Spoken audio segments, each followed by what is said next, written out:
Hello and welcome back to another episode of Quizine TV, where we quiz the cuisine. We've spent the last few weeks eating our way through Egypt, and this time we bring you our season finale. Last time we began our food tour of Alexandria, where we devoured some delicious liver sandwiches and tried the ultimate pastry pies. In our final episode, we'll continue roaming around this amazing city of Alexandria. On this ultra rainy day, our first stop is at a street food cart. Alright guys, on the rainy streets of Alex, we've been walking across trying to get to our next destination, and we found this genius over here cutting sugarcane, fresh sugarcane that we're about to try. You gotta love this fruit, vegetable, I don't even know what it is, plant. Look at that, it's like a bamboo stick. Inside is that glorious, glorious, sweet juice that we're going to be chewing on. I love sugarcane. It's very popular across Bangladesh, across South Asia, but it's a big thing here in Egypt as well. Street food vendor, look at him go. He's cutting, he's an expert, he knows what he's doing, and then he serves it up in a bowl. Those little bits, all you're meant to do is just chew away. Chew away. It is fantastic. It's just, this is the side of Asia or the Orient that you see in Egypt. In Alex, in these cities close to Europe, sometimes you often forget, or you see all the European influences. It's these things that remind you that we're in Egypt. Alright, can I get one please? Basha. Shukran. Shukran, my friend. Thank you. Alright, sugarcane. It's been cut up, served to us. Look at this, little bits of red streaking through the middle. You know what they say? When in rain, try some sugar cane. I've just made that up on the spot. Well, the weather is awful. Weather is awful. It's called Sha't al-Amr. But I'm going to lighten up my day. What's it called? Sha't al-Amr, the red. Sha't al-Amr. Yeah, it's like the splitting of the moon. Splitting of the moon. Sha't al-Amr is what they call the red. Apparently it's a good sign.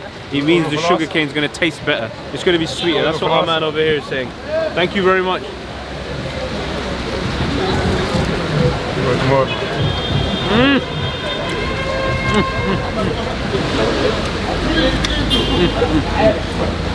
That you just got to suck it. It's a very strange thing. I don't know if any of you have ever tried sugarcane, but it's like almost like any root vegetable. Imagine chewing on ginger. The texture that you'll get, or chewing on lemongrass. The actual thing itself is soft and rigid and actually quite brittle, but as you chew, with every bite, oozing out comes this watery sweet goodness. It's so amazing, it's so sweet, it tastes so pure, it tastes so natural, and you can see from the way this guy's handling everything, from the way he's cut everything, that this is very good produce and everything's going to taste amazing. That's exactly what's happened here. This is fresh. We've even got the red strips, as he said, splitting of the moon, adds a little bit of ambience to everything. Chew away, it comes out looking like this, but the sweetness that goes through the throat is absolutely incredible. This is amazing. Alexandrian sugarcane, ladies and gentlemen. I'm going to need you all to try some.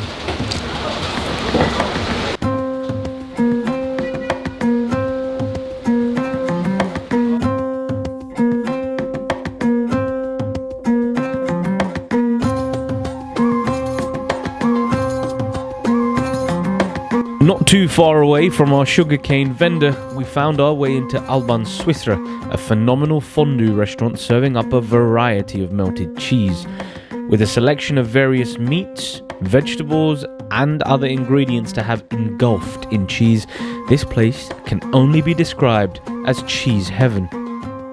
Alright guys, I am super excited for the next dish we're about to try. This place is called Alban Swesra Dairy Cheesy King restaurant in Alexandria. I love this place because it started off literally as a shack, so a random shop on the side of the road, almost like a convenience store. Now there's a convenience store still there. Across the road you've got a two-story building with like loads of people eating here. And do you know what? It's really special because the entire restaurant's all about cheese.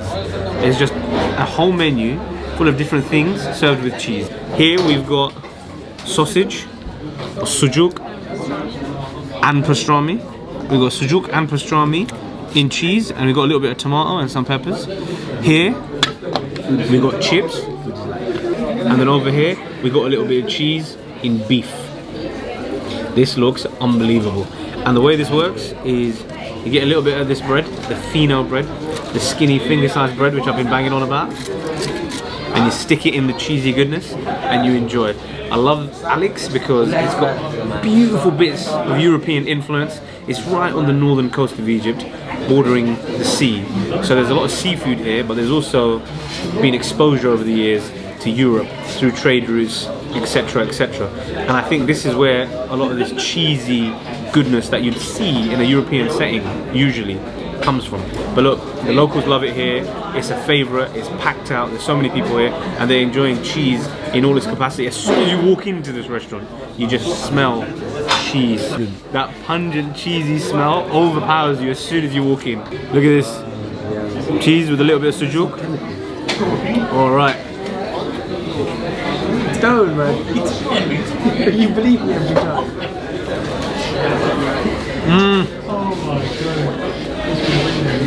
Oh my god. I've bitten off more than I can chew, but this is incredible. It's so creamy. You know, I think the most significant thing here is cheese. Cheese in too much of a quantity can be quite off-putting, it can be quite sickening. But there's something about this cheese which is quite light, which means I can get through 4 plates and not have any problems later on. It's very rich, it's very creamy, but at the same time, it doesn't feel overpowering or too sickening. The salt level is very rightly balanced. Sometimes cheese can be too salty. This isn't too salty. They've clearly balanced the salt content with the meat and the cheese around. This is fantastic. You get a lovely bit of flavour from the peppers and the tomato. Very, very good. Let's try the chips. Cheese and chips with a little bit of pepper. I'm doing a little bit of a madness here. Chips and cheese on bread. We've had this discussion before about the Egyptians and their love for carbs.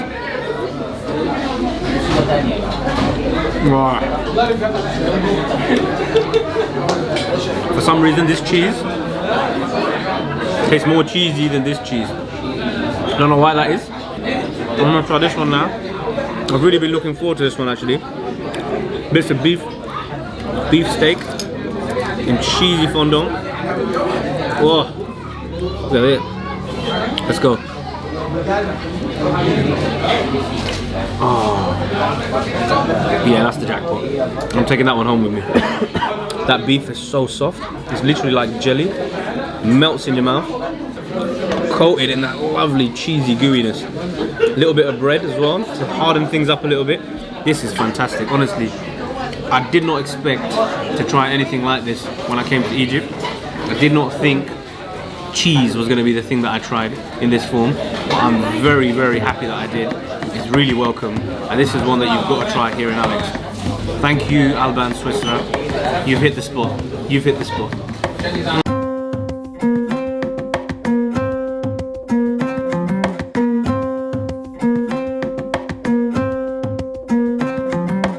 There aren't many places you can have dinner at midnight, but for us, this glorious seafood restaurant made an exception. Perhaps one of the most delicious meals I've had.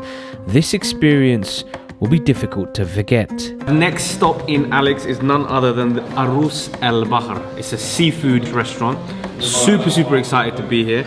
Arus El Bahr actually means groom of the sea, and that's significant here because here in Egypt there's a tradition that a groom, before the night of his wedding or before the day of his wedding, his friends take him for a seafood meal, and that's to increase his virility for the day after. So there's a big tradition here. The Egyptians love a good seafood before a wedding, and this place is called Groom of the Sea for that very reason. Seafood indicative almost of a wedding, of celebration, of the future. So they love the seafood here. We're in Alex, they're on the seafront, so they've got all sorts of seafood available. So in this restaurant now, we've actually come here very late, so the fact that they're still serving is great, and we have ordered an absolute array of loads of different fish dishes. So I'm going to walk you through some of them. I mean, we've got calamari here, we've got sea bass here, we've got red mullet here, we've got jumbo prawns here, we've got more deep fried prawns here, some more sea bass. We've even got crabs in the mix here, so you can see that's very exciting. And even their rice here, traditional Egyptian thick rice bedded with prawns as well. This place is all about the seafood. But what I'm really interested in trying are some of these prawns. Deep fried, got a little bit of sesame at the tip, and big fat wedge of lemon. So the lemon squeezed on here. This is absolutely glorious. Oh my god. I have no idea what they've done here, but it's got a beautiful sweetness to it with that lemony juice as well. They both work beautifully well. It's not over battered as well. Sometimes these things can be over battered and they're a bit sickening, but that's perfectly done. That's really tasty. Next, onto the red mullet. Again, a beautiful fish. It's quite small. You can have a few of these. Look at that. Tear into that. Lovely white fish on the inside. A few bones down the middle and up the top, so it's quite easy to handle. A little bit of skin from where it's been fried.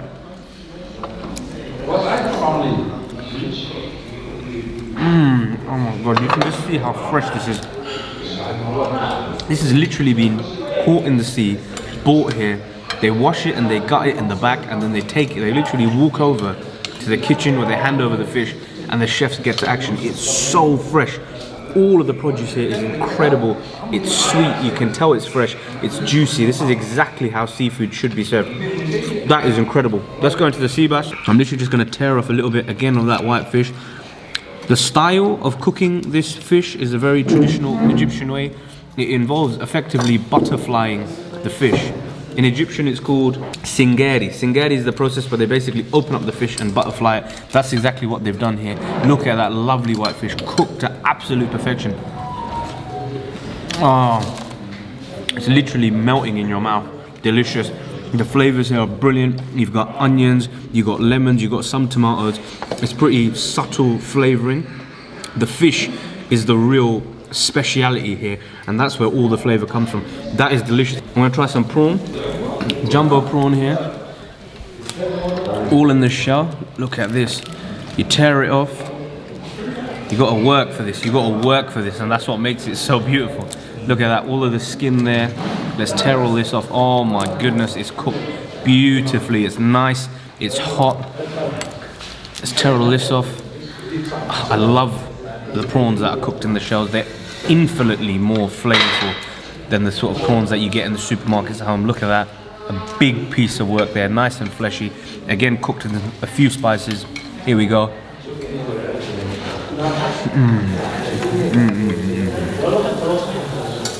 That tastes of the sea. It's got a lovely bit of saltiness to it. It feels like it's been plucked straight out of the water. Absolutely delicious. This is genuinely some of the best seafood I've ever had in my life. It's delicious. I also need to try the crab. Basically, like you'll find very, very little, but you crack it open. Oh, wow, did you hear that? Look at this, Mahmoud the expert has crab every day because he needs that for his virility. Look at this, a little bit of, look at this, absolutely soft, white flesh, straight into the crab. You see that? Woo! That's hot, that's hot, that's hot, that's hot. Oh, it's soft, it's fleshy, it's got a wonderful seafood taste to it. Again, the flavors are very subtle. They don't need to do much here. All they need to do is just cook it, and the flavors will come naturally oozing out. Oh my god, that is so sweet. I don't know how it's got this natural sweetness to it. Crab is amazing, prawn is amazing, sea bass is amazing.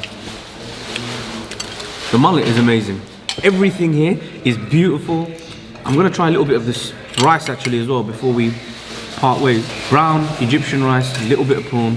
By the way, they give us so many starters to begin with. I'm gonna put a little bit of this sauce into it as well. Put a little bit of the tomato into it, which is basically the garlic sauce. They give us so many condiments to start with. Baba ganoush, tomato, salads, all sorts of other stuff as well, which helps. Here we go. Oh my god, that is genius. Oh my, this is genuinely One of the best restaurants I've had in my life. This is how it should be, by the coast, by the water, fresh fish. Arroz el Bahr, ladies and gentlemen, Groom of the sea. I'm feeling like a groom tonight. This feast is incredible. Make sure you check this place out.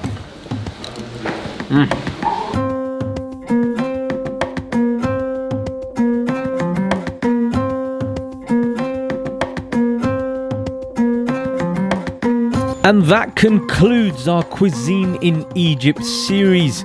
We've been so lucky to embrace the rich history, culture and cuisine of this great nation, exploring the diversity of the River Nile and devouring the best food along the way. We hope you've enjoyed the series. We'll be back again in the next episode, exploring an entirely new culture and devouring a range of new foods. Do join us then. But for now, keep quizzing the cuisine. See you soon.